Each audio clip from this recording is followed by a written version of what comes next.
経営、奥の細道。Presented by Ed Hawk。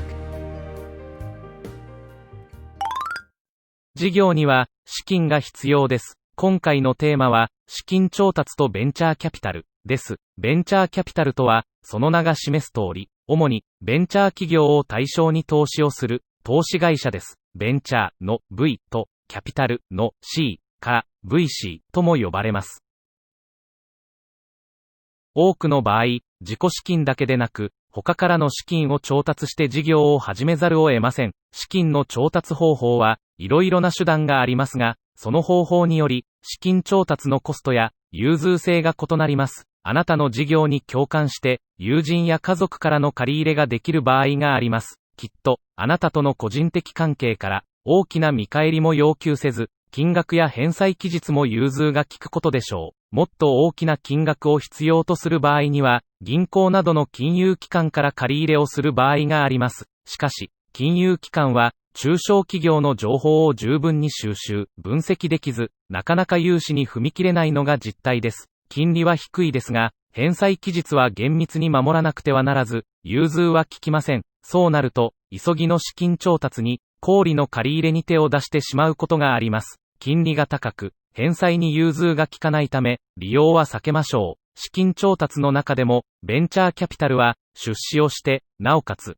企業の成長を一緒に推し進めるという点では特別です。株式上場を目指す場合などは、ベンチャーキャピタルからの投資を検討することも必要でしょう。ベンチャーキャピタルの特徴を具体的に見てみましょう。事業計画を評価して、その成功に投資をするのがベンチャーキャピタルです。銀行などの金融機関とは、性格を異にします。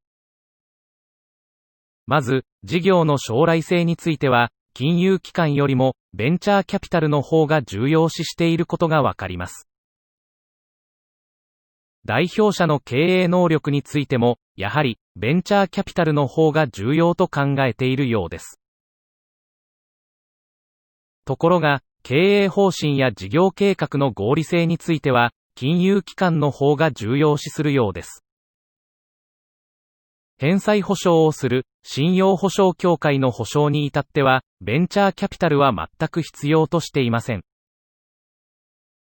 保有技術やビジネスモデルについては、金融機関はさほど評価しませんが、ベンチャーキャピタルは重要視しています。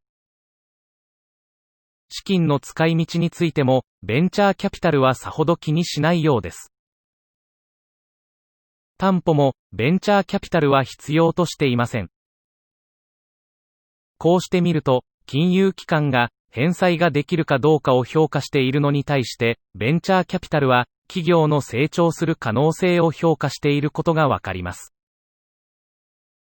すなわち、これらの明らかな違いは、ベンチャーキャピタルが成長性が高い未上場企業を見極め、その企業に投資をして、ハイリターンを求める投資会社であるためです。そのために、ベンチャーキャピタルの企業への期待は、新規株式公開、IPO や、合併、買収、M&A による、株式売却による投資回収を目指します。では、ベンチャー企業を IPO や M&A ができるように、ベンチャーキャピタルはどのようなビジネスの仕組みなのか、その典型的なスキームを見てみましょう。ベンチャーキャピタルは投資会社ですが、多くの場合、直接投資することは少なく、ベンチャーファンドを組織、出資して、業務執行をします。ベンチャーキャピタルにとっては、まずは、業務執行に対する管理報酬が収益となります。ベンチャーファンドに、投資家たちからの資金を集めます。一方、ベンチャーキャピタルは、ベンチャー企業の成長性を評価して、経営や販売支援を行います。ハンズオン支援と呼ばれ、ベンチャー企業の経営に深く関与して支援します。場合によっては、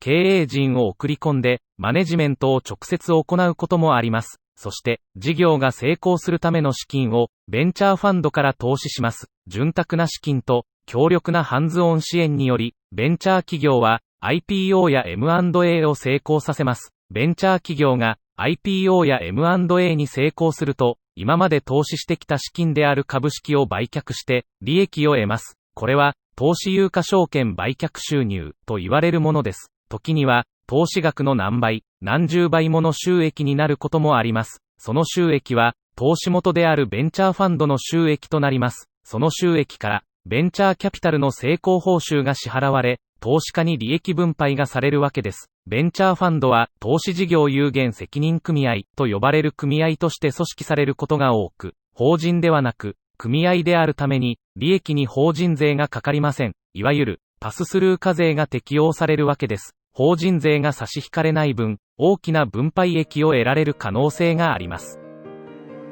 皆さんの事業の成功のために、ぜひともチャンネル登録をしていただき、次の課題に進んでください。